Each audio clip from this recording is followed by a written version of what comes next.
Идеята за проекта дойде благодарение на Дори и Алекс, с които вече работим по един проект, свързан с културно-историческо наследство, които използват разширена и виртуална реалност, като това са технологии, които в момента много навлизат в глобален мащаб и музеите, галерии проявяват все по-голям интерес към тези технологии. Идеята на Алекс и Дори беше да направим по-интересно представянето на музеите и да се привлекат повече хора, хората да се задържат по-дълго време, да разглеждат експонатите.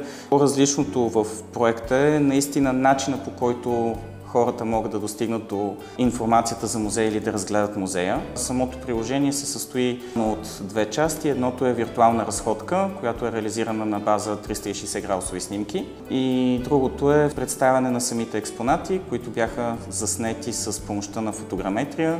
Приложението дава възможност да бъдат поставени в физическата среда на посетителя, независимо къде се намира той.